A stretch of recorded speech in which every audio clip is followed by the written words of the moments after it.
some less than that. Sort of memorable. Other people who've been there for St. Patrick's Day. Oh my gosh. The alcohol will kill you. Aaron, that one about took me out, man. That one about got me. Well, that's what is coming out of I did not know. Drew. There's no way you can recover. Good evening, everyone. Welcome to the Winnebago County Board meeting. Tonight is Thursday, March 26, 2026. Tonight, our invocation and pledge allegiance is by Board Member Paul Arena. Please stand.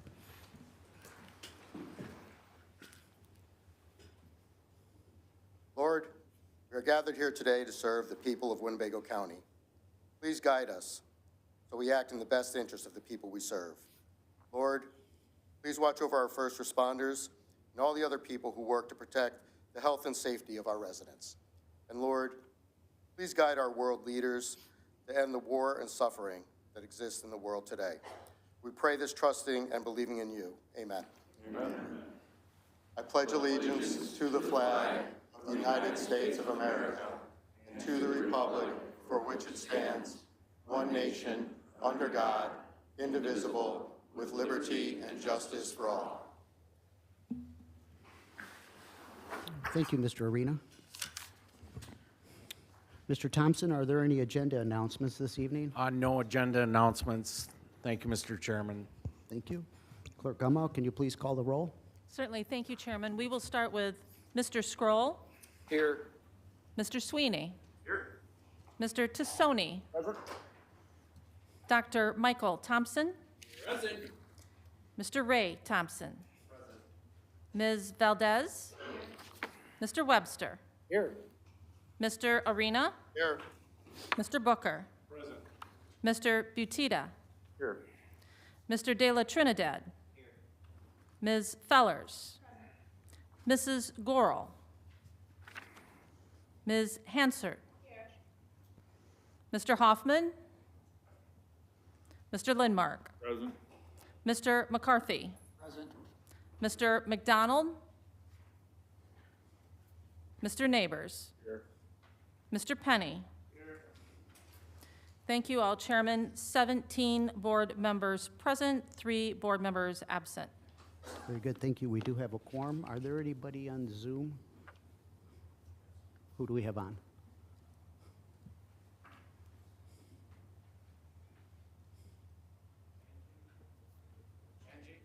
Ms. Gorel? Okay, can I entertain a motion to allow Ms. Gorel to join this body? We got a motion by Valdez, and we got a second by Mr. Sweeney. All in favor, say aye. Aye. Opposed? Welcome, Ms. Gorel.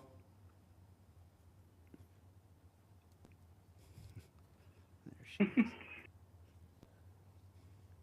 Hello. Hello, All right, so- I'm here.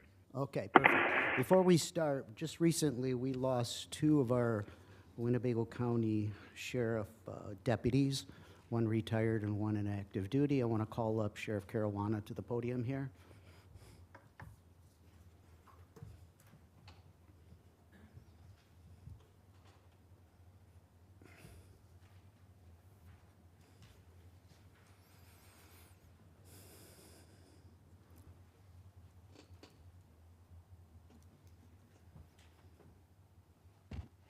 Good evening, everyone.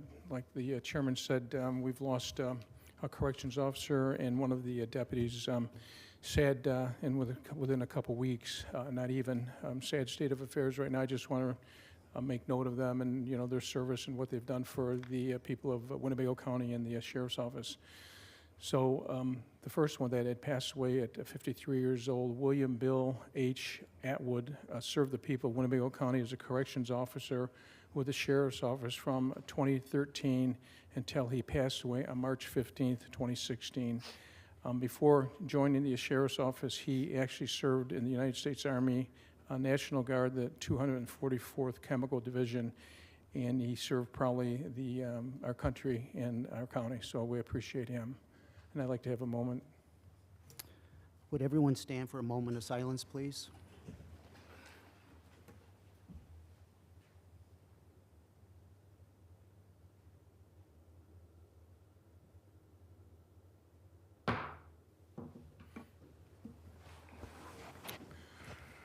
And then last week, midweek last week, we got the word of another sheriff's deputy, William Ron James, served the people of Winnebago County as a corrections officer starting in 2002, and then was hired as a sheriff's deputy and worked the road at 2005. Then he retired about a year ago.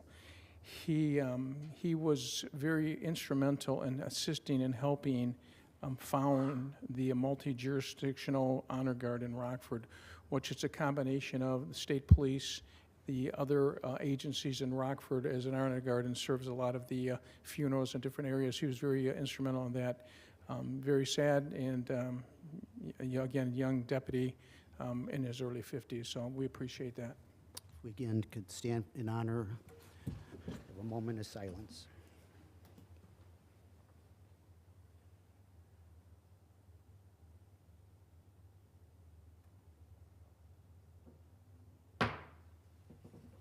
Thank you. Thank you, Sheriff.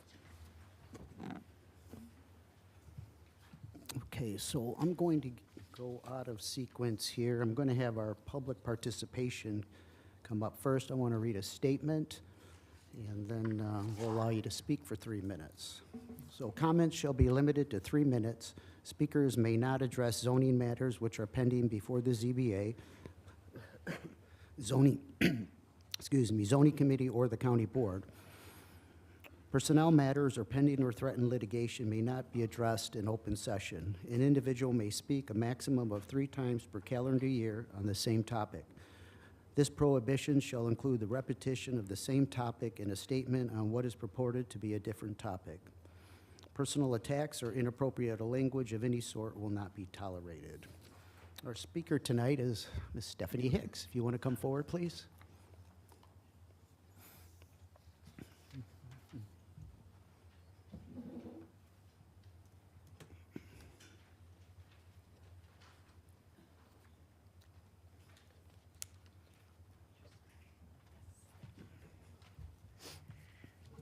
I didn't realize we would have so many people here. I didn't look at the agenda well enough. I'm Stephanie Hicks. I run a nonprofit organization, Care for Pets. Our mission is only serving Winnebago County in collaboration with animal services with initiatives that help keep the shelter population low through community outreach, prevention, as well as assisting pets that are in shelter to achieve the department's mission. I want to thank the county and the city also for a spay-neuter program we recently had that we were able to alter, which I'm going to come back and update you about, but 100 pit bulls that are in Winnebago County, and that really does help with population control with much needed resources because there's low income and not access to services. I also wanted to touch base on the Rockford Pet Expo, which also brings some concerns to spay-neuter that occurred last weekend. The organizer beneficiary of this runs an amazing local wildlife rehab specializing in squirrels. With that being said, this event involves wildlife, domesticated pets, farm animals, and vendors and businesses in these industries. This is the year's second expo, and I understand that Animal Services was a $750 sponsor of this event. I think this money may have come from the board level or from, I know some of the members have a non-for-profit allocation. I need to breathe. That it may have come from there. I do believe that the intention of supporting this event was well intended. It's an amazing organization, but I do want to share some details regarding this event. So most of the dogs that were present at this event were from organizations outside of the county. Further than that, they were mostly dogs that have been transported up from the south to northern states. We already have a problem here with population, sorry, I'm trying to call myself, and saturation with dog population. So on any given month, working closely with Animal Services, they send out 30 to 50% of their dogs to outlying states and areas because we can't adopt enough of them out into the saturated market. And there are community constraints and capacity concerns with that. On top of this, so one of the vendor booths had 20 puppies, I'll just let you know, from the southern states that they were just selling at the expo. With that being said, that is actually against, if they're unaltered, state statute to do. We are required as organizations to alter animals before we're putting them into the community. This event had several rescues, non-for-profits participating that were giving out or selling, adopting puppies and dogs that were unaltered to Winnebago County residents. I think that not only is it against state law that that's being done, we don't need more dogs in the county. While this organizing, benefiting 501c3 is great, I love her, she's an amazing person. The event and how it functions now is in direct opposition of the goals and missions, not only of Animal Services as a department, but also us local organizations that are trying to help the department, whether that's through pet food pantries, spay-neuter initiatives, so on. I'm just asking that the county not sponsor this event in the future. Again, I think it was well-intended and probably details weren't known, but it is functioning this way right now, which I feel like is creating more of a problem than it is helping. And that is all I have. Thank you. Thank you, Stephanie. Well noted with the issues you presented. Thank you. Okay, before I go on to the presentation, I want to acknowledge our City of Rockford mayor in the audience. Hello, Mayor. He's leaving. What did I say? We also have our former judge, former state's attorney, and former great guy. Current great guy. Mr. Paul Logley back there. Thank you for joining us.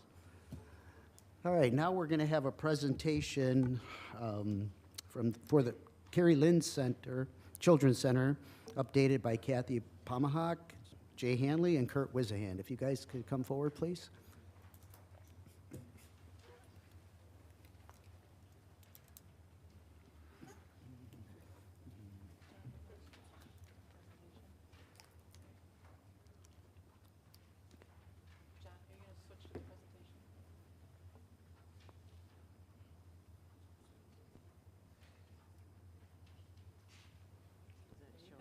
Is it up there? Yep.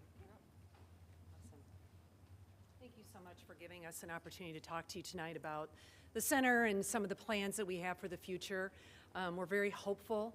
I think most of you know that it is our hope to move into the Family Peace Center for Phase 2, and we want to talk to you a little bit about that. But I thought I would start by telling you a little bit about the center.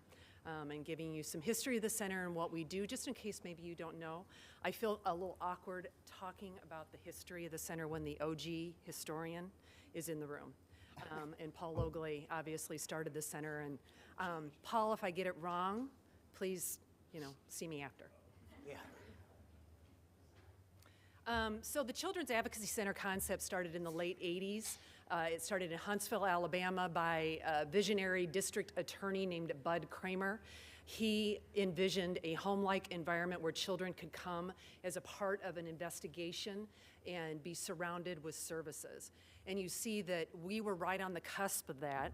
Paul and his committee, there were several others as well, Catherine Zenoff and numerous other wonderful people who came together and started talking about how we were handling these cases in our community. And they created what was the first protocol, which is our living document that we continue to use today. Obviously, it's probably changed quite a bit from when Paul made it in 1990.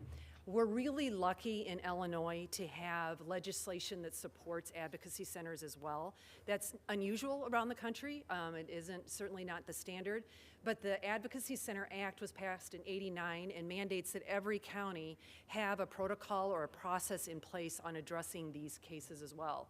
It also provided for some funding by the way of a property tax referendum to start an advocacy center. And it's my understanding that it took 2 tries to pass it. Is that right, Paul? But we are one of few advocacy centers in the state that has a property tax referendum that goes to our services and our budget every year. We began serving clients in '91. At that time, the interview rooms and the medical site shortly thereafter, were located in an agency called Family Advocate, which was on Church Street. Those of you who've been around a while probably remember Family Advocate, and that's where I worked at the time. And it wasn't until '97 that the building was renovated for our purposes and called, at that point, the Carrie Lynn Children's Center and named for Carrie Lynn Gaines. That was at the same time when the 501c3 was established, the Carrie Lynn Children's Center 501c3, and it was established to actually own the building. So this just shows you a little bit about what it was like before a Children's Advocacy Center existed. This tells you the story of a little girl named Robin. She goes to school. She tells her teacher that something happened to her at home. The teacher talks to Robin. She brings in the principal, who talks to Robin. Probably the school nurse talks to Robin. The social worker then talks to Robin. Then they call the police, who send a patrol officer, who then talks to Robin. They take her to the hospital. And you can understand that probably the doctor asked the Robin some questions then too, the nurse, and maybe a social worker. There was probably also an examination. At that point, they would have called DCFS, and they would have referred her most likely to a specialized medical program, who also would have questioned Robin. Then maybe an attorney, after that, a counselor, and of course the DCFS process as well. So by the time Robin was through that system, she would have been interviewed by 14, 15, 16, maybe 17 people. And you can imagine that the stories these children are telling are some of the hardest that you can possibly tell about something that's happened to them. And I can gather that if I were to ask for a volunteer to go around and tell each person in this room the last awful thing that happened to you, or even the last sexual experience you had, what would you say to me? You'd say, no way, I'm not doing that. That would be awful. And that's what we were asking children to do. Needless to say, it was traumatizing. This is what happens now. So Robin now comes to a center where all of the services are provided under one roof. We have forensic interviewers on staff that sit on one side of a one-way mirror, and all the people that need to hear that interview sit on the other side. The interview is recorded so that her statement is captured and can be used in court and can be used for further evidence and with counseling. So Robin only has to tell her story really one time if she chooses to. And it's our hope that by the time she's done with just the investigation, she will have only told her story one time. So I've already talked a little bit about the purpose. Obviously, we're trying to reduce any trauma that a child might experience coming into the situation. The system's response should not re-traumatize children. So we're minimizing the number of interviews, we're creating a child-friendly environment, we're encouraging all the people that need to be a part of that investigation to work together, and we're providing professionals who are trained and know how to work with kids. So where are we now? Carrie Lynn is now one of 41 children's advocacy centers in the state of Illinois. We cover the entire state. Every county has the services of a children's advocacy center. And we're, thanks to Paul, one of the oldest in the state of Illinois. I think we were third in the state, DuPage, Lake, and then Winnebago, Sangamon County would have been shortly thereafter. We serve child victims of sexual abuse, severe physical abuse, human trafficking, and witnesses to violence. We receive over 500 referrals a year of new victims, and we do over 350 forensic interviews a year. And I'm going to bring up Kurt to talk a little bit about some community statistics. Thank you. We don't want to bore you with the numbers. Obviously, you guys all have a packet so you can see the numbers. We just want to highlight a few things, kind of give you a snapshot of how the work at Carrie Lynn fits into the overall public safety focus in our community. So you can see Carrie Lynn is a regional center. They take cases from outside of Winnebago County, so that's why the numbers aren't at 100%. But the key to this slide really is you see the referrals and the per capita incidents that happen in some of the smaller communities in the county. It's not just the city of Rockford. It happens everywhere, across every aspect of the socioeconomic spectrum. It happens in households. It's really not a they problem, it's a we problem. Here we are. And just to highlight, again, the last slide, the numbers from the Family Peace Center kind of mirror what the Carrie Lynn is also. It's from everywhere. It's not just the city of Rockford. They serve citizens from all over the county. And we know that the violent crime rate has gone down nationwide overall in the last 10 years or so, but the percentage of violent crime that's domestic related has gone up. And we know that just a little over 50% of the actual incidents of domestic violence are reported to the police. So there's almost twice as much happening that we know of. So it's happening everywhere. So about 10 years ago in the Rockford Police Department, we kind of set off on a project to kind of figure out why the same names kept coming up with violent crime. And you probably had this conversation with somebody or asked yourself, we always wondered, like, what would make a teenager pick up a gun and do an armed robbery, do a carjacking? And so we started to do the research. And what we came up with, it's not the video games they play, it's not the music that they're listening to, it's the unmitigated trauma and the desensitization to violence that they experience at a young age. So we went through every suspect, and this has continued till today, every juvenile suspect that was arrested for a violent crime and researched their past with one factor. Were they documented anywhere in a police report where they were exposed to domestic or sexual violence in their life? And we came up with 60 to 75% of those offenders. And these are violent offenders. These are not kids that got arrested for shoplifting or for criminal damage or graffiti. These were fights, these were robberies, these were attacks on teachers, all the way up to and including juveniles that were arrested for murder. 60 to 75% of them we could document in Rockford police reports that they had been exposed to domestic and sexual violence. And this is what's driving every issue that we deal with as a community. Not just the violent crime rate, you're talking about mental health crisis, substance abuse, truancy, academic underperformance. All this is driven by unmitigated trauma that they are experiencing at a young age. And again, these kids are being robbed of the most important thing that they have, and that's hope. Hope is a very important thing. Hope is why you got out of bed this morning. Hope is why you hope that if you do things, you work hard today, tomorrow's gonna be a better day. If you don't have hope, then what's the point? And these kids are being robbed of that. And that's really the focus of not only the Carrie Lynn Center, but also the Family Peace Center, is to take steps to restore that hope in these children who've been victimized.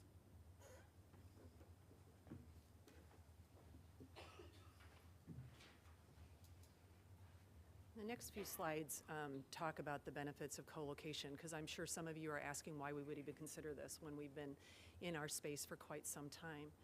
But the Children's Advocacy Centers were the first example of co-location collaboration, and the Family Justice Centers have also adopted that concept. Together, we're only stronger.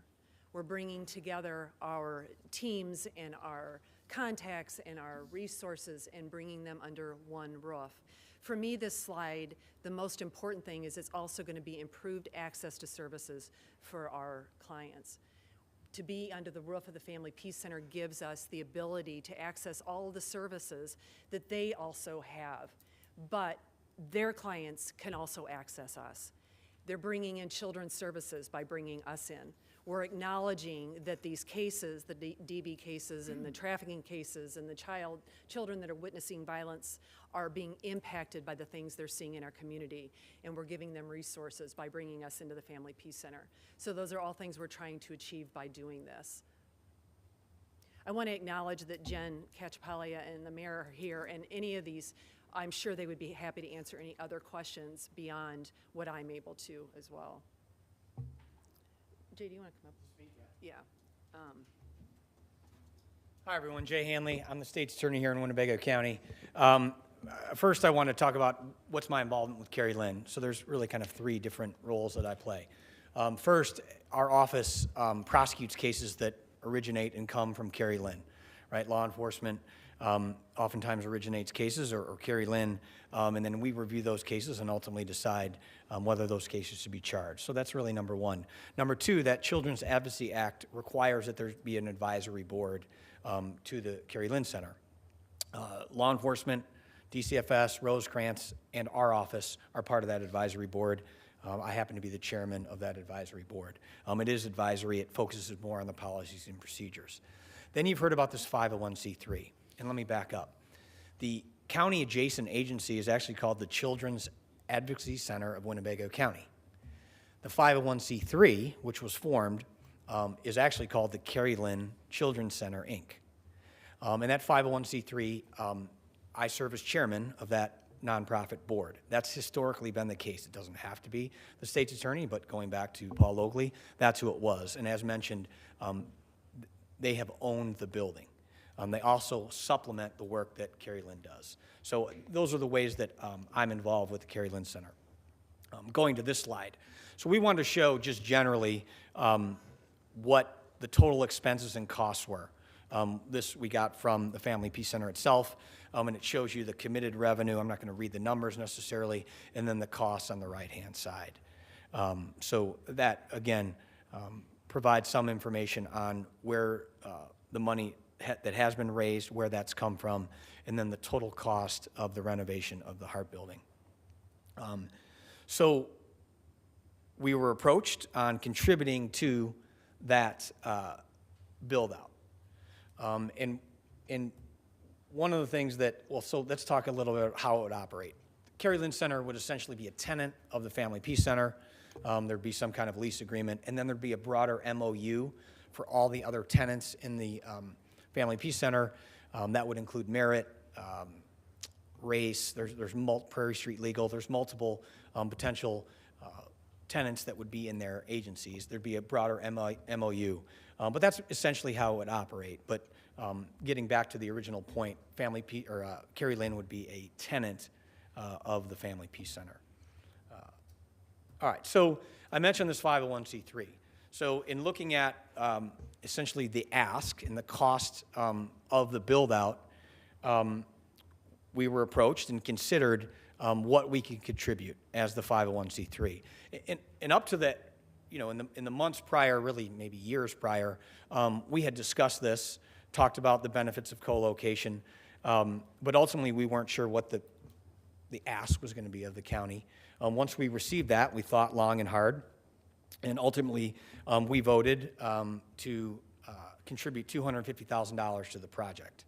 In addition, assuming the county also supports the project and the Carrie Lynn Center eventually moves into the Hart Building, and we sell our current location, the proceeds of that sale would go to the county. So we believe that that the building would sell for approximately $200,000. So you're looking at a contribution of between $400,000 and $500,000 by the 501c3. And one of the things that was discussed in that 501c3 was a hope that the county would help fund future operational expenses of the center on a yearly, annual basis. So right now, it's a pretty easy pie chart. About $150,000 of Carrie Lynn's budget comes from the tax referendum. The rest, which is about 90%, comes from grants. That's the funding structure. And so again, we're hopeful that the county board on an annual, during the budget process, would fund operational needs of the center. So what's the ask of the county?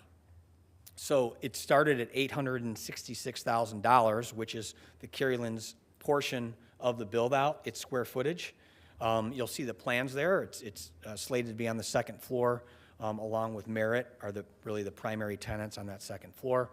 And then I've subtracted the $250,000 of the 501c3's contribution, and so that number is $616,000. And then kind of the second part is that continued annual contribution to the CLC for operational needs. So that's our presentation. I'm happy to answer any questions you might have. Kathy can probably answer them better than I. But again, we're happy to answer questions if you have any. Otherwise, that's our presentation. Is there any questions? Mr. Sweeney? Thank you, Mr. Chairman, and thank you for coming to present. It's been really a pleasure getting to know, especially you Kathy and Kurt and Jen, over the last half year with some of these discussions we've been having. And if Jay, if you could, or if Kathy, if you wanted to, I think it's important to point out what the $250,000 per year going forward, really what impact that is having on the ability for the Carrie Lynn Center to effectuate its mission with the kids, and why it would take the move to be able to add the capacity to do that money. If you could explain that also. We currently run it with 8 staff. That includes me, 8 full-time staff. And I have 2 therapists on staff and 2 people who are trained to do forensic interviews.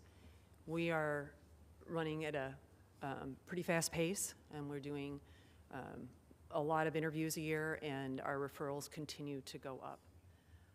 We expect that trend will continue, and my goal would be to hire an additional forensic interviewer, to have somebody who could be available and dedicated to, especially as we see those numbers increase, which is what I anticipate with our move into the Family Peace Center. We're going to need to be able to tackle that, and we're going to need the staff time to do it. In terms of a therapist, one of the things that I have been pretty passionate about is that we need to start addressing sexually reactive children in our community. Sexually reactive children are children that, based on their trauma, go on to do things to other children. Does not mean they're offenders. It is strictly based upon their trauma. But we have to address it when they're children. We have to get them into counseling. And finding resources for those children is almost impossible because it scratches the surface of offense behavior, right?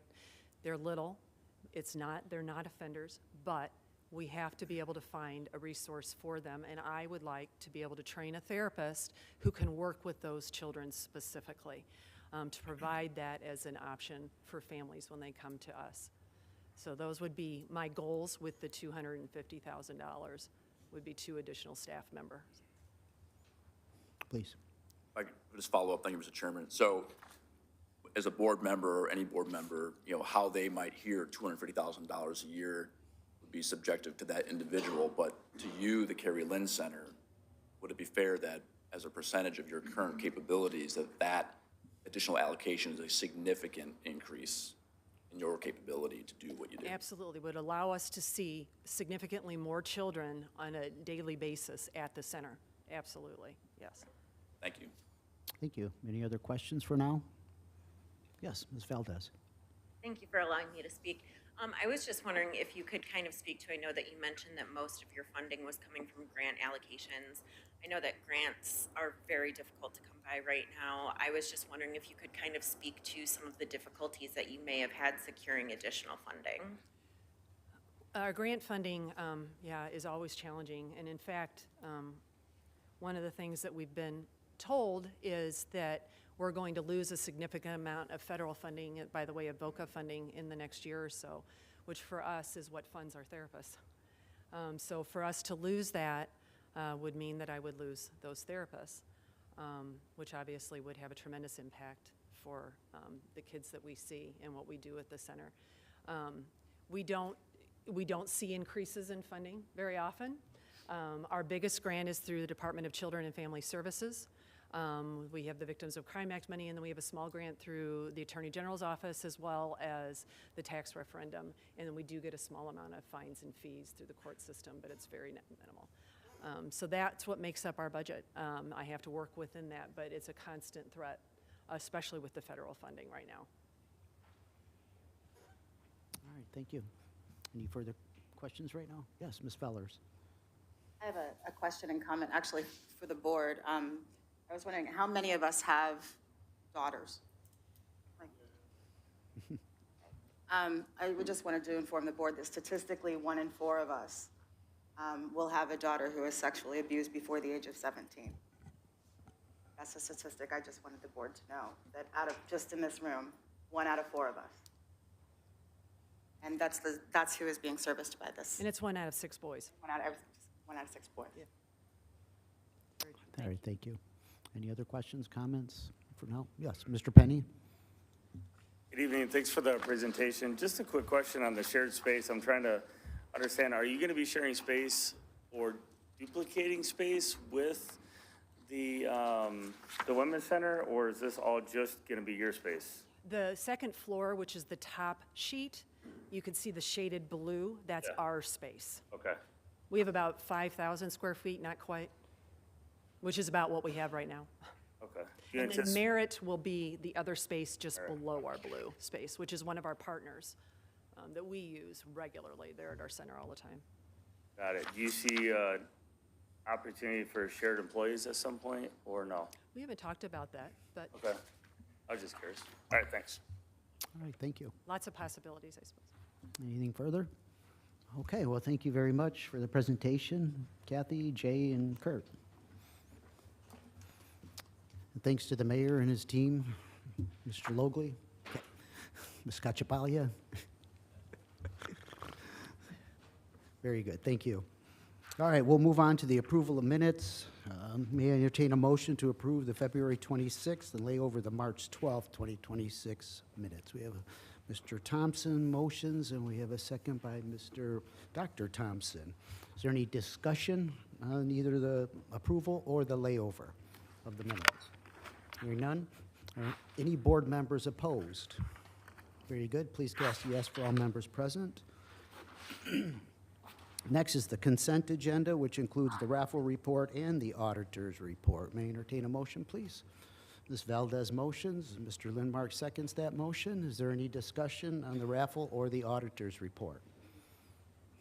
Hearing none. Are there any board members opposed to either report?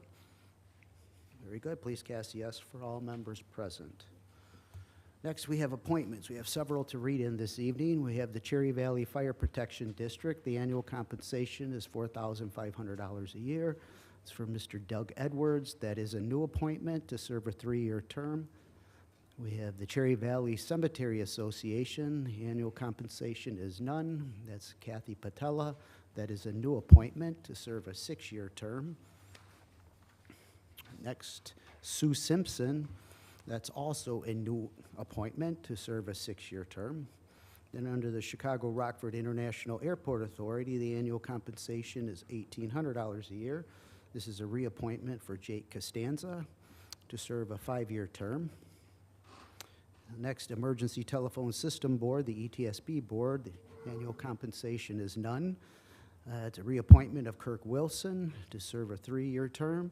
Mark Gasparini is a reappointment to serve another 3-year term. Next is the Four Rivers Sanitation Authority. The annual compensation is $6,000 annually. It's a reappointment of Rick Pollock to serve another 3-year term. Ben Bernston, a reappointment to serve another 3-year term. And a new appointment for Edward Grondonsky, which is, again, a new appointment to serve a 3-year term. Next is the Harlem Roscoe Fire Protection District. Annual compensation is $1,500. Reappointment of John Donahue to serve another 3-year term. Next is the Northwest Fire Protection District. Annual compensation of $1,000 a year. Reappointment of Mr. Greg Gill for another 3-year term. Charles Barnes, that is another reappointment to serve a 3-year term. So under New Milford Fire Protection District, the annual compensation is $1,000. A reappointment of Doug Hayes to serve a 3-year term. And under Winnebago County Community Mental Health Board, the annual compensation is none. Placing up as a new appointment, Dr. Colleen Taylor to serve the remainder of a 4-year term. So those are the new appointments. Yes, Ms. Fellers. Thank you, Mr. Chairman. I'd like to make a motion that we suspend the rules on items C and I and take a vote this evening. So number C, the Chicago-Rockford International Airport, and did I hear another one? Letter I, the Winnebago County Community Mental Health Board. Okay, so C and I. So C is the Rockford International Airport Authority, and I is the Winnebago County Community Mental Health Board. There's a motion to suspend. We have a second. Ms. Valdez seconds that motion. Mr. Neighbors. Any opposition to the suspension of rules this evening? One, we have Mr. Arena. Two, Mr. Did you catch that? You, Tita? I think wasn't there 3? Okay, we'll just do a roll call. We need to do a roll call. This is for the suspension of rules, please. Mr. Sweeney? Yes. Correct. Mr. Tassoni? Dr. Michael Thompson? Yes. Mr. Ray Thompson? No. Ms. Valdez? Yes. Mr. Webster? No. Mr. Arena? No. Mr. Booker? Mr. Butita? Mr. De La Trinidad? Yes. Ms. Fellers? Mrs. Gorel?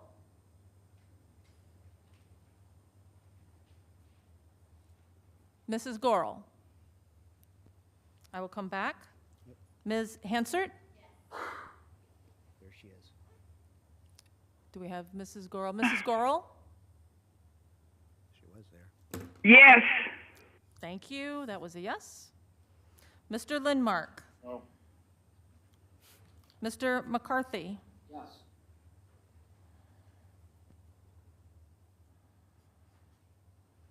Mr. Neighbors? Mr. Penny? Mr. Scroll? Dr. Michael Thompson?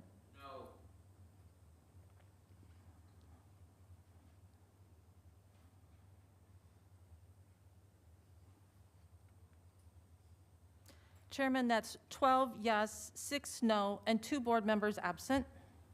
Very good. The suspension is approved. Ms. Fellers, you have the floor.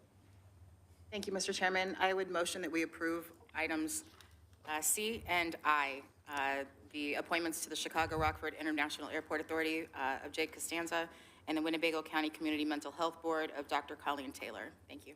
All right, so the motion to approve is placed before you for number C and number I.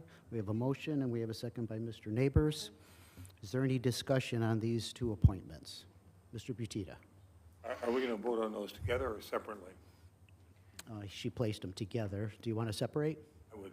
Okay, we can do, there's a motion and a second for number C. Is that appropriate? So Chicago Rockford International Airport Authority, Mr. Jake Costanza is up for appointment. Okay? Okay, so we're separating them. So is there any opposition to Jake Costanza for the Airport Authority Board? So did Butita make the motion for? No. Okay, so that's the original motion to separate them? Okay, just making sure. Is there any opposition to Mr. Jake Costanza? Hearing none, please cast a yes for all members present. Next is the Winnebago County Community Mental Health Board. Dr. Colleen Taylor is up for passage. Is there any discussion? Mr. Arena. Thank you, Mr. Chairman. So I'm sure all my colleagues are aware that I've had concerns for a long time about the lack of transparent accounting in the administrative costs of the Mental Health Board. And we've talked about ways to address that, and ultimately I think it's the responsibility of the board. And regarding this nominee, I've never spoken to her or had the opportunity to discuss those concerns with her, so it would be difficult for me to vote yes for her. Recently, I was contacted by a gentleman named Richard Hayes. He's a doctor who has applied twice to be a member of the Mental Health Board, and he complained to me that he never heard anything. And so I guess my first question is, how many people did you interview in making the determination to appoint this nominee? It was very simple determination, Mr. Arena. I selected Dr. Colleen because it is my appointment and your ratification of that appointment. So it's not a matter of how many people I interview. When I saw her resume and I got the recommendation from the Mental Health Board, it was pretty clear to me. So she was recommended by the Mental Health Board, and on that recommendation, you made the appointment. On my looking at her resume and talking to her, I believe it's a great appointment. Okay, I mean, she does have a lot of mental health experience, but that doesn't mean that it addresses my concerns. And I'm curious, had other people had the opportunity to also be interviewed? Yes, but I selected Dr. Colleen Taylor. So if she's not approved, then we can move on to the next But you selection. did interview other people? I've talked to a lot of people for the past 5 years. Okay, but not this gentleman? Not that gentleman. There was no need to when I selected Dr. Colleen Taylor. sorry, there's what? There was no need to when I've already selected Dr. Colleen Taylor. Well, he has appointed, he Yeah. has applied. Again, I will over- state. Over the past couple of years. I will again, I have accommodated you for appointments on your selections and other board members in this room. When I have the choice to choose somebody, it's amazing to me that you're challenging me on my appointment when I accommodate board members on bringing forward appointments. So the answer, this is my selection. Right. No, I hear you. I just want to understand. He asked me to find out. That's fine. So I just want to answer the man. I just told you. Okay, I selected Dr. Colleen Taylor. I hear you. Now, with that being known, we've had members of the Mental Health Board come here, stand here before this board, and say that they are open to any type of audit or examination of their books. And we move forward, sending them a letter asking that to proceed, and then they had a lawyer send us a letter saying no. So the reason I'm concerned about who gets appointed is because of this resistance that's gone on for a number of years to a type of transparency that says within the expenditures for administration, clearly being noted who got paid, how much they got paid, what was the reason they got paid, and what was the outcome of that work, as we do with any other part of our government, right? So they being resistant to that type of oversight, I think it's critically important that you have board members who are willing to accept that type of oversight. Now, is your appointee tonight willing to accept that kind of oversight? My appointee is willing to serve on the Mental Health Board. Just because you have concerns, specific concerns, maybe the other board members don't share your concerns. So I'm not going to leverage one item or one issue over this appointment. You've been stating your concerns for about 5 years now. And you know what? We placed people that you wanted on the board. And you still have concerns, even though those appointees tell you there's nothing to be concerned about. So I don't know how many times we're going to go down this runway about, do I have to pin this appointee selection down to what your issue is? She satisfies me to nominate her. If you do not want to vote yes, vote no. Right, but my point is, I would have had a conversation with her. I didn't. And maybe it would have been fine, And but that's- now, Talk to the because board we are- member, talk to the board member that suspended the rules, and this body approved it. That's not on me. Right, well, this is a debate for us to Yeah, hear the facts. I am expressing my opinion as to why I don't feel comfortable in this Sure. moment And it's voting for somebody who I don't know. It's acceptable. You know, That's acceptable. there are other people in the community, when I've talked about the concerns I have, who feel it's legitimate to ask those questions. You may not. Other people in the community do. And that's what I'm fair. doing here, advocating fair. for that point of view. But this body voted to suspend the rules tonight by a majority. Right, okay, so I want to be clear, for the record, of why I can't vote no, because we can't get an answer to those questions. Well, I hope in the future you have an opportunity to talk to her if she's approved this evening. If she isn't, you'll still have that same opportunity. I understand, thank Yeah, you. Thank you for your concerns. Mr. Neighbors had his hand up second. Thank you, Mr. Chairman. I just really wanted to get the board member approved tonight because we've been waiting on this appointment for over a year now. And the Mental Health Board is a working board, so it's almost time for us to start reviewing our annual grant funding for the core programs. We already went through grant funding for the grassroots program, and this is a constant thing. And the more board members that we have working and reading those grants, the better the program could go. And we've been tirelessly trying to find somebody that fits Mr. Arena's needs, and no one's come available. And so we got somebody that's really willing to and able to work on the mental health board, and we need someone that's willing to do the work that the Mental Health Board does. And so I just really implore the board to find it in themselves to vote for this board member tonight. Thank you. Mr. Butita, and then Mr. Penny. Thank you, Mr. Chairman. So I'm inclined to vote no on this one, not for the same reason that Mr. Arena is, but more so, now that the rules are suspended, I have not had an opportunity to talk to this individual either, and she may be very well qualified. My concern is about her long-term employment with Rosecrans, and Rosecrans being a big benefactor of the Mental Health Board. I'm not comfortable with that cozy of a relationship, so that would be my reason for voting. All right. Thank you. Mr. Penny? I appreciate Paul's concerns, and I don't want him to feel like he's on an island by himself. I do think some of these concerns are legitimate. However, I do think she's also a very outstanding candidate at the same time.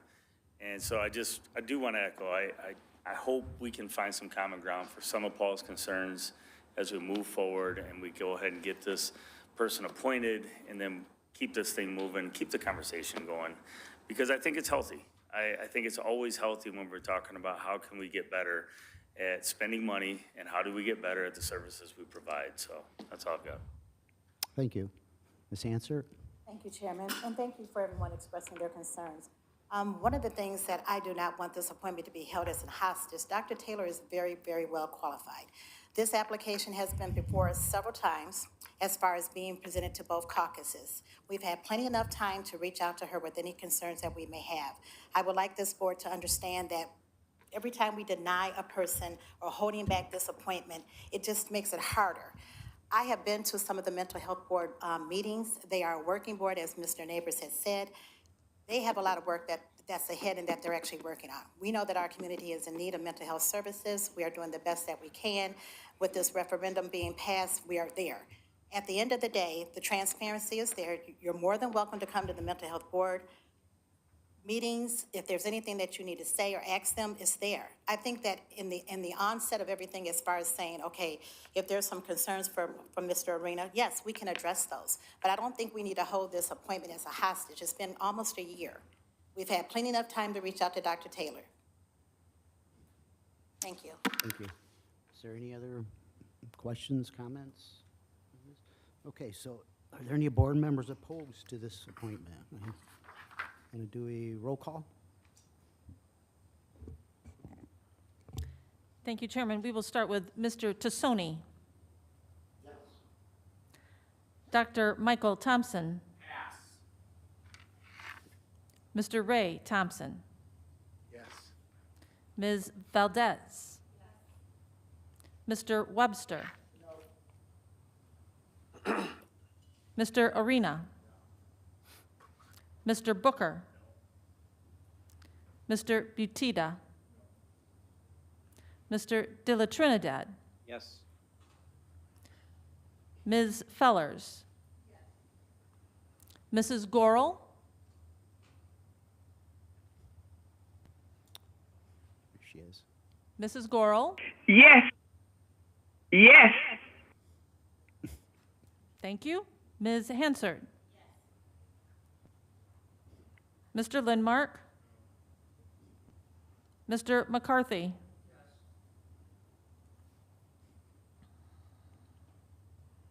Yes. Mr. Neighbors. Mr. Penny. Yes. Mr. Scroll. Yes. Mr. Sweeney. Yes. Dr. Michael Thompson. Yes.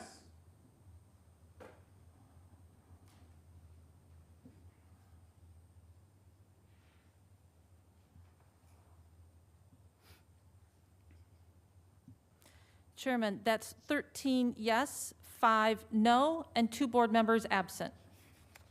Very good. The appointment is approved. All other appointments are laid over. Moving on to reports of standing committees, we go to the first committee, Finance Committee. Mr. Butita.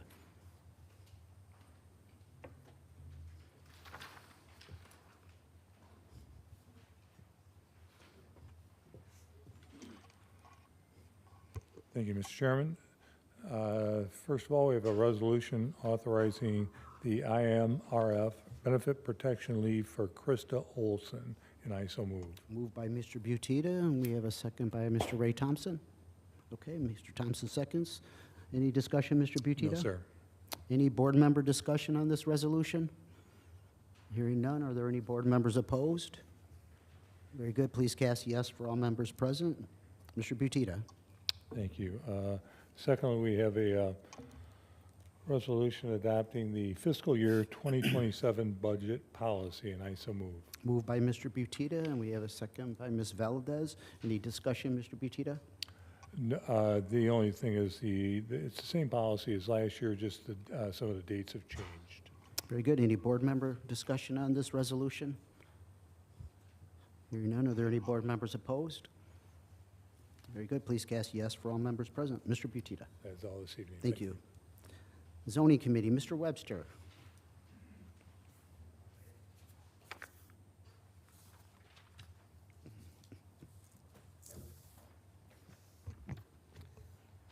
Okay, good evening. Your zoning committee has 5 items on our agenda this evening.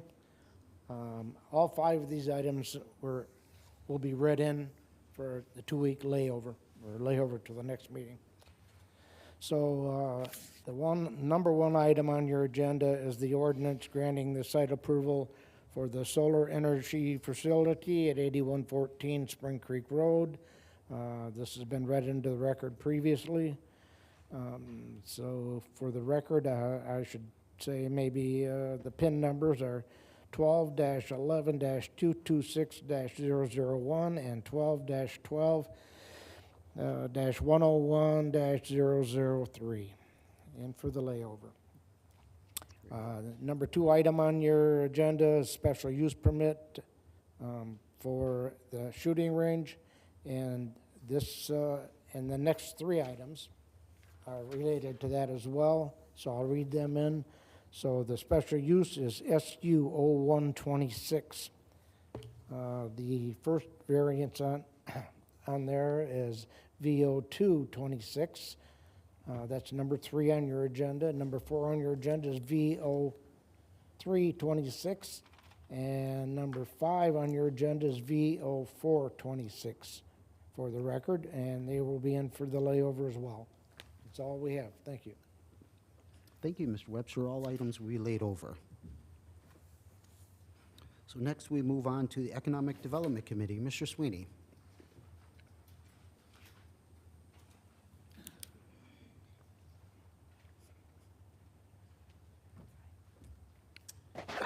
Good evening, everybody.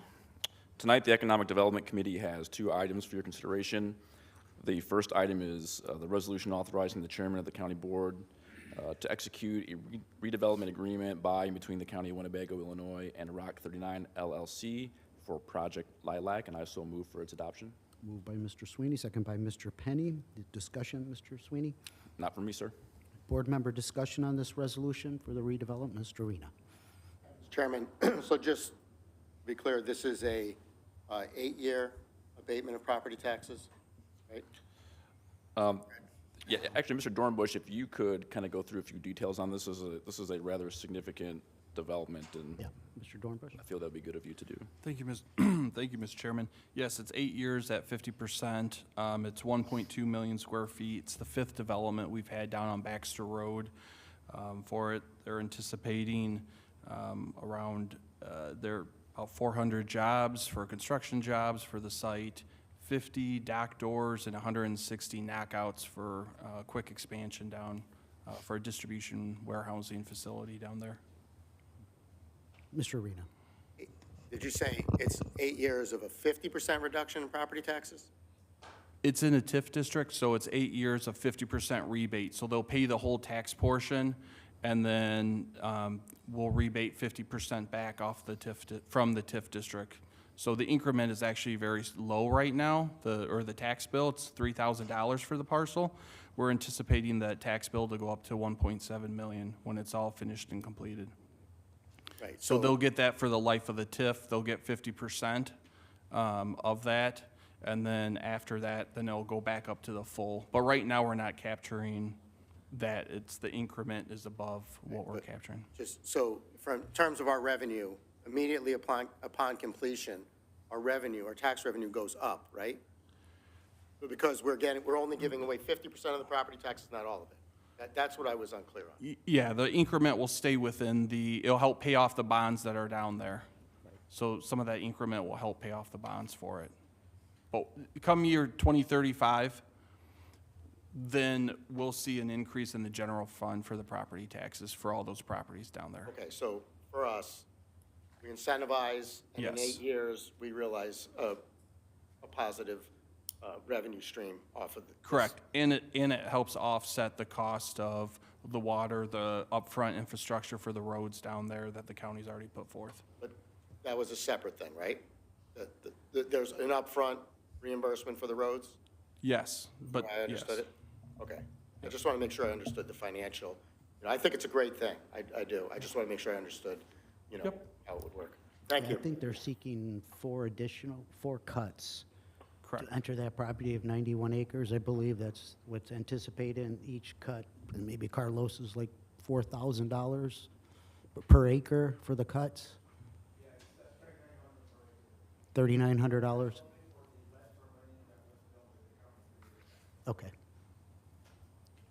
Mr. Penny. So just a point of clarification for Mr. Arena, because I think what I heard is what we're getting year one, it still increases every year, even with the 50% rebate. Because if year one's 3,000 and it's 1,500 rebate, year two, the value is going to be higher than the 3,000, correct? So upon completion, you'll get a certificate of occupancy and you can do an instant assessment. That'll increase the property tax level, but the taxes are frozen from the TIF from 2011 when it was, so it's frozen. All the taxing bodies are getting what they got from 2011 until 23 years later. Then once the TIF ends, then it'll go to everyone. But the 50% rebate will help pay for some of the bonds and such, the water tower and water system and things that have been put in down there. Yes. Yep. And every development in that area in the industrial zone has received either 10 years down every year, whatever years left. On the original TIF was what, 23 years? The TIF life is for 23 years, which is standard, and most of the TIFs down there that we've given have been a 10-year, 50%. Right. The DB Shanker on the corner of Mulford and Baxter was 75%, because at the time it was just coming out of COVID and a lot of the construction loans were higher, so they had asked for a further 25%. Any further questions? Hearing none, are there any board members opposed to this resolution? Very good. Please cast yes for all members present. Mr. Sweeney. Thank you, Mr. Chairman. And I would just add, by the way, that last item does speak to the potential speed of county government, and that a lot of work was put in very quickly by yourself, Mr. Dornbush, and when the world was closed the other Monday, the Economic Development Committee still met at a closed county building due to the time-sensitive nature of this. Tax abatement is part of the overall package to procure this deal. So thank you to the committee very much for making it there. The second item is resolution granting authority to the Winnebago County Board Chairman to execute the documents necessary to complete a loan for $65,000 from the revolving loan fund to Colin Curtis Limited, and I so move for its adoption. Moved by Mr. Sweeney. Do we have a second by Mr. Penny? Discussion, Mr. Sweeney? Not for me, sir. Board member discussion on this resolution? Hearing none, are there any board members opposed? Very good. Please cast yes for all members present. Mr. Sweeney. That concludes our report. Thank you, Mr. Sweeney. Operation Administrative Committee, Mr. Arena.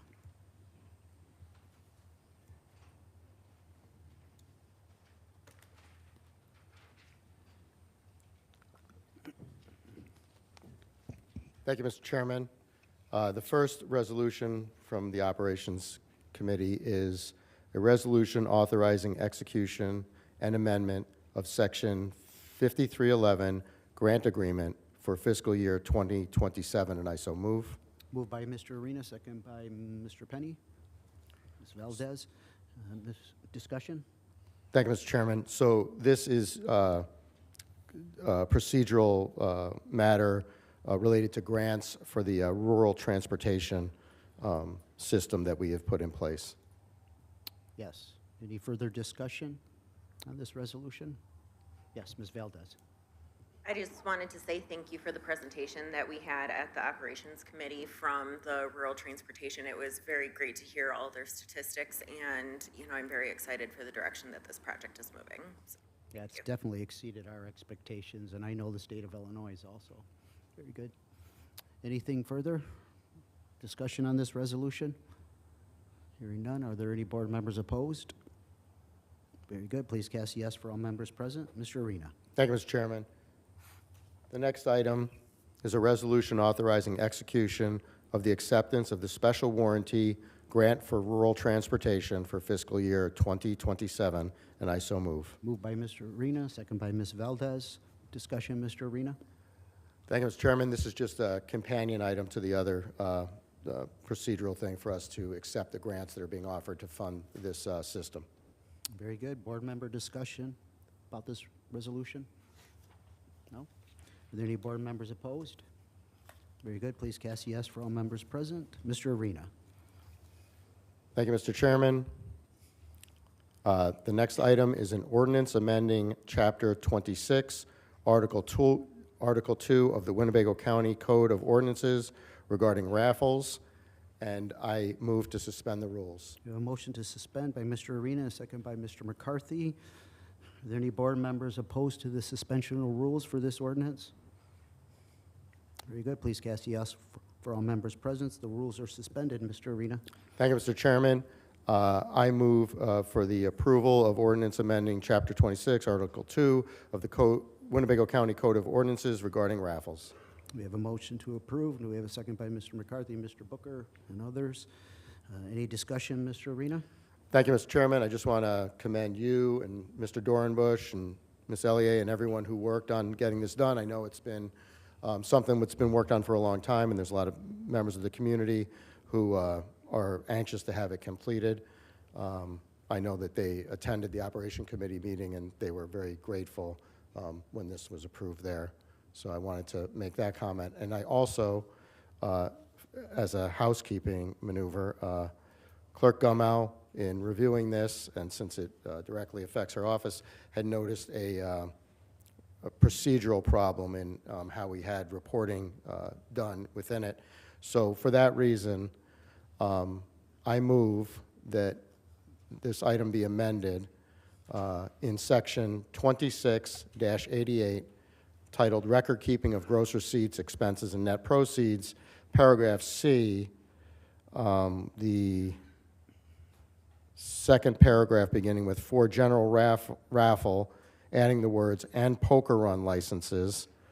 And then a report must be turned in within 30 days of each raffle drawing for striking the word poker runs and progressive raffle licenses. A report must be turned in quarterly, beginning 3 months after the date of issuance of the license, and I so move. We have a motion to amend, second by Ms. Hansert. Any further discussion on the amendment to this ordinance? Hearing none, are there any board members opposed to the amendment? Very good. Please cast yes for all members present. The ordinance is amended. Mr. Arena. Thank you, Mr. Chairman. I move for the approval of the ordinance as amended. We have a motion to approve, second by Mr. McCarthy and others in this room. Any further discussion on the ordinance before you for the raffle licenses? Mr. McCarthy. I just want to thank everyone, especially the State Attorney's Office and myself, and also Chairman Shirelli. Karen was an integral part, Mr. Dornbush, and so forth, and of course the association of clubs, which are here, and they're a big part of our community, and this was somewhat long overdue. So I just want to thank everyone involved, and it was time. We put in our effort, and thank you, everyone. Thank you, Mr. McCarthy. Mr. Webster.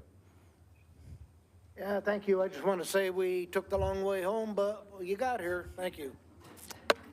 That's also a very good song.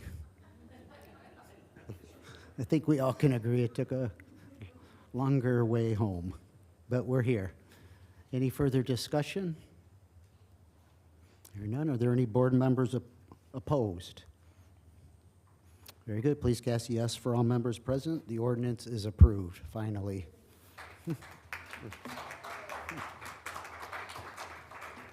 It only took 25 years, Mr. Webster.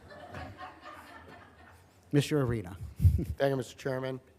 The next item is a resolution awarding purchase of security equipment for Winnebago County operations using CIP 2026 funds, and I so move. Moved by Mr. Arena. We have a second by Mr. Penny. Any discussion, Mr. Arena? Thank you, Mr. Chairman. This is to replace equipment that's reached its end of life for security screening at various county facilities. The budget impact is $205,050, and this was slightly over the budgeted amount. Very good. Any board member discussion on this resolution? Hearing none, are there any board members opposed? Very good. Please cast yes for all members present. Mr. Arena. Thank you, Mr. Chairman. We have one more item under old business that we Yes. can take care of now, if you agree. Yes, please. Thank you. So the next item is a summary review of proposed revision to Winnebago, that's the briefing. It is a revision to Winnebago County Code, Chapter 50, Health and Sanitation, Article 3, Food Establishments, and I so move. Moved by Mr. Arena. We have a second by Ms. Hansert. Any discussion, Mr. Arena? None from me. Board member discussion on this ordinance? Hearing none, are there any board members opposed? Very good. Please cast yes for all members present. Mr. Arena. That concludes our report. Thank you, Mr. Mr. Chairman. Arena. We go back to our agenda here. Where are we at here? Public Works. Move on to Public Works. Mr. Tassoni.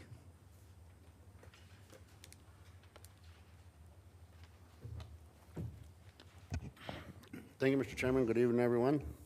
Your Public Works Committee brings forth, I think it's 8 resolutions, or at least items this evening.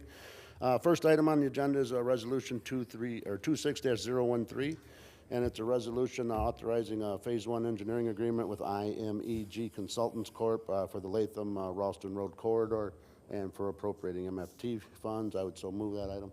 Moved by Mr. Tassoni, with second by Mr. Webster. Discussion, Mr. Tassoni? This is preliminary engineering items out in the Latham-Ralston Road corridor. We're anticipating some improvements out there from the Rock River to 251. Very good. Board member discussion? Hearing none, are there any board members opposed? Very good. Please cast a yes for all members present. Mr. Tassoni. Thank you, Mr. Chairman. Our next item, 26-014, is a resolution authorizing a joint funding agreement with the state of Illinois for federal participation for the Roscoe Road Bridge over the Rock River rehabilitation and for appropriating local share funds. I would so move. Moved by Mr. Tassoni, second by Mr. Thompson. Discussion? Yes, this is out there for the rehabilitation of the Roscoe Road Bridge, Bridge Street, otherwise out there. Roscoe going over the Rock River. It's anticipated to be closed for upwards of 5 months, starting early to midsummer, and this is for that item. Very good. Board member discussion on this resolution? Mr. Penny? Not yet. Get ready? Okay, I'll suit up. Any other board member discussion? Put your seatbelts on, folks. Hearing none, are there any board members opposed? Very good. Please cast yes for all members present. Mr. Tassoni. Oh, Mr. Penny. I'd like to make a motion to pass numbers 4 through 10. We have an urgency call here. All right. There's an urgent matter at hand. We have a motion to group them all, the remainder all together by Mr. Penny, second by Mr. Dr. Thompson. Is that back? Yes. Dr. Thompson seconds. Is there any opposition to this? Grouping them, the remainder together? Hearing none, please cast a yes for all members present. All right. Just to note, Mr. Chairman, with all those items, and thank you for that, but nothing contentious as usual. Our Public Works Committee, a couple items in there for township pass-through funds, and just good work we're doing with all them funds you're giving us, host fees, other things, all your commitments. Thank you very much. Very good. Is there any discussion on any of the remaining items? Hearing none, are there any board members opposed to any of the remaining items? Very good. Please cast yes for all members present. Thank you, Mr. Penny. Mr. Carlos is smiling big back there. I couldn't see. I had to look the brightness. Very good. We're up Public Safety and Judiciary Committee. Mr. Lindmark. Thank you, Mr. Chairman. We have 3 items tonight. The first one is a resolution authorizing an intergovernmental cooperation agreement for police services between the Forest Preserves of Winnebago County, the County of Winnebago, and the Winnebago County Sheriff, and I so move. Moved by Mr. Lindmark. Do we have a second by Mr. Penny and Mr. Booker? Discussion, Mr. Not for Lindmark? me, Chairman. No discussion from Mr. Lindmark. Any board member discussion? Hearing none, are there any board members opposed to this resolution? Very good. Please cast a yes for all members present. Mr. Lindmark. Second resolution is a resolution to approve the purchase order of law enforcement training simulator on behalf of the Winnebago County Sheriff's Office, and I so move. Moved by Mr. Lindmark. We have a second by Mr. McCarthy. Discussion, Mr. Lindmark? No, sir, Mr. Chairman. Board member discussion on the new simulator. Hearing none. Oh, we do. Ms. Valdez. I just have a clarifying question. What is the funding source for this item? I didn't hear what you said. The funding source, is it grant funded or is it coming out of our? 100% grant. Perfect, thank you. This was one of the earmarks we put in the federal government that was allocated to Winnebago County for police training with equipment and technology. Very good. Any other questions? Hearing none, are there any board members opposed to the simulator? Very good. Please cast a yes for all members present. Mr. Lindmark. The final resolution is awarding telecommunications services for the Winnebago County Jail, and I so move. Moved by Mr. Lindmark, second by Mr. Dr. Thompson. Discussion, Mr. Lindmark? Yeah, this is a revenue-generating item, $1,500,000 annually, and a signing bonus of $250,000. I'd like to thank the sheriff and Chief Ogden for all their hard work and the rest of them that were involved in this. There's a lot of work put in. Very good. Board member discussion on this resolution? Yes, Ms. Fellers. Thank you, Mr. Chairman. Mr. Lindmark, I don't mean to put you on the spot, but I'm curious if there are any changes in the prices that are being charged for inmates. I see in the packet that the new contract includes an access pass for entertainment that is $12.99 for 180 minutes, 50 cents per text message, an additional 50 cents if there's a photo, and 7 cents a minute for outgoing calls by inmates. Can you comment on that, if that has changed? I'll have to refer that to... Mr. Ogden, the sheriff? Sheriff?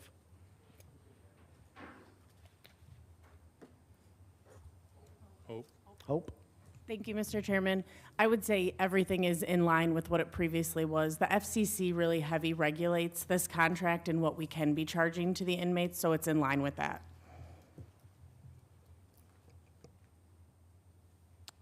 All right, thank you. Any other questions concerning this resolution?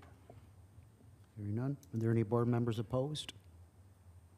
Very good. Please cast yes for all members present. Mr. Lindmark. Thank you, Mr. Chairman. This concludes the report. Thank you, Mr. Lindmark. Okay, we went through operations already and unfinished business. That's concluded. So is there any other unfinished business? It's not on the agenda. Very good. How about new business? We do. Yes, Mr. Arena. Thank you, Mr. Chairman. I have a resolution amending the organizational structure of the county board, the County of Winnebago, and I move to suspend the rules and address this evening. Motion to suspend the rules? We got a motion to suspend. Do we have a second? Mr. Penny, Mr. Sweeney seconds that motion. Are there any board members opposed to the suspension of rules for this item? Very good. Please cast yes for all members present. The rules are suspended. Thank you, Mr. Chairman.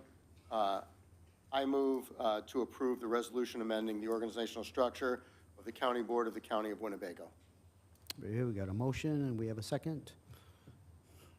Dr. Thompson seconds that motion. Discussion, Mr. Arena? Thank you, Mr. Chairman. So this is a resolution to remove Mr. McDonald from the Operations Committee and replace him with Mr. Ray Thompson. We have a motion, second. Any further discussion on the resolution? Hearing none, are there any board members opposed? Very good. Please cast yes for all members present. The resolution is approved. And that will bring me to my point. Mr. McDonald sent in his resignation this morning to me, and I notified the appropriate departments, and I notified both central committees by email. We're sending him a certified letter. His term will end on March 31st. Unfortunately, his new job is prohibiting him to be able to participate in committees and to the county board, but I just want to say he's done an exemplary job. He's going to be missed, Mr. McDonald, and you know, he's a person that, even though if I didn't agree with him, I knew where he stood at all times, and he served his constituents well, in my opinion, so we're going to miss him. He wanted to be on Zoom this evening. He sent me a text like 2 minutes before the meeting saying it wasn't going to be possible, and so he wanted me to let everyone know, but it is effective March 31st for his resignation. Mr. Sweeney. Thank you, Mr. Chairman. I just want to thank again the presenters that came in to speak about the Carrie Lynn Center and their desire to go into the Family Peace Center. There's a huge delegation of people that, you know, folks have heard of that have been in this arena for a very, very long time that are still sitting back there right now. And I just do believe that the data that we learned from there, maybe it's a verification of some of our worst fears, things that we thought we knew, but you know, when those statistics really come at you and you know that currently, you know, our primary apparatus for procuring these cases and dealing with these children that are in these horrible situations, that what we're doing currently isn't enough. It's time to do more. And with projections that have come in regarding the 1% safety sales tax, you know, for all the successes that we do have as a community, a very robust sports tourism district that is really helping our bottom line as anyone that collects sales tax. You know, a lot of the good in our community could be used to help some of the worst situations in our community. And so I'm going to introduce legislation to put into effect the financial mechanisms for the Carrie Lynn Center to move into the Family Peace Center, to enter into, you know, the agreement with the 501c3, and with the intent also in the legislation to grant the additional county resource funding through the 1% safety sales tax to achieve the stated missions of what could be that we heard in the presentation tonight. And I do want to note that this resolution is co-sponsored by a majority of the members sitting here on this county board tonight. I'm sure there are people that have not been directly spoken to yet that would like to be added onto it. And if you'd like to be added onto it, you're certainly welcome to be.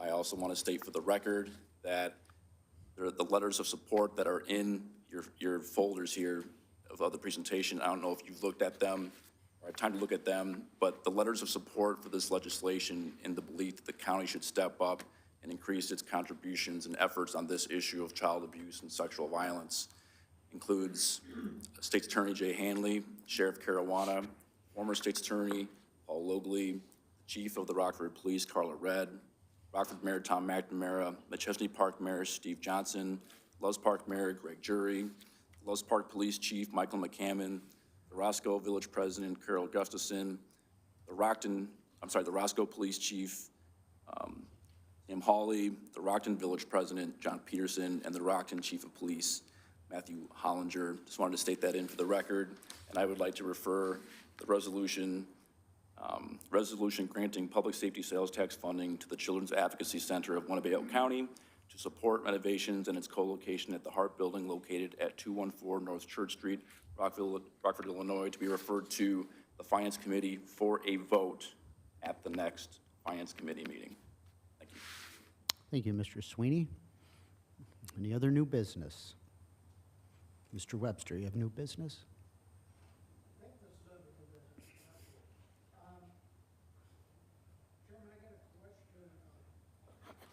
Myself and other board members as well have been getting questions from constituents.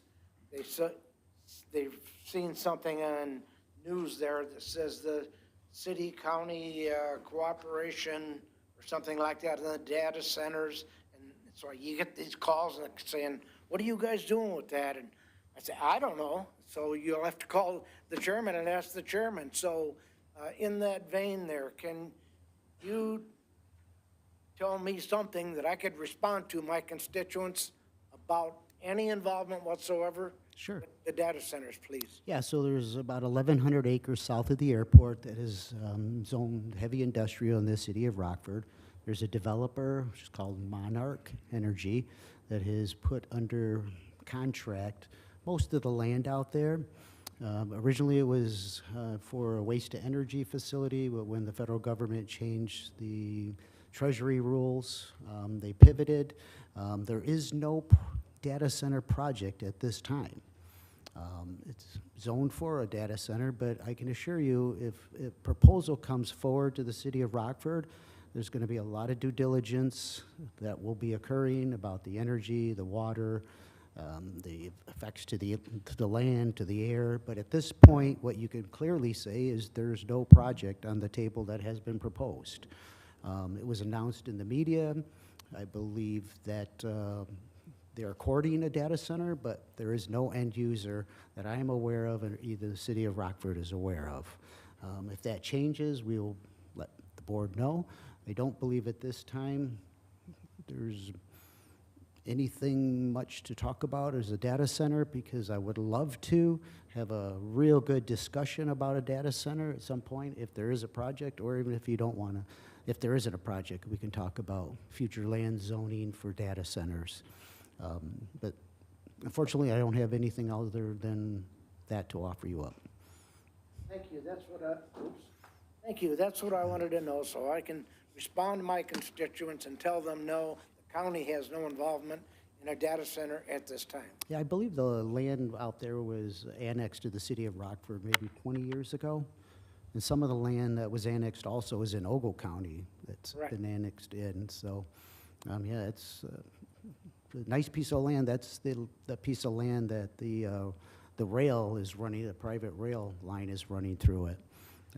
And it's very attractive, I'm sure, to a lot of developers at this point. Right. Thank you. But no proposal on the table as of yet. Okay. Any other new business? Hearing none? Board? Staff? No. State's attorney? You've been really quiet tonight. No real questions for you. All right, Mr. Webster, motions to, I was saying you say nothing. Thank you, Chairman. The items listed below were received as correspondence. It didn't sound like a pre-recorded message this time. That sounded like live. Very good. All right. Motion by Mr. Webster, second by Dr. Thompson. All in favor of adjournment, say aye. Opposed? We are adjourned, and Mr. McCarthy will be selling raffle tickets out in the hallway.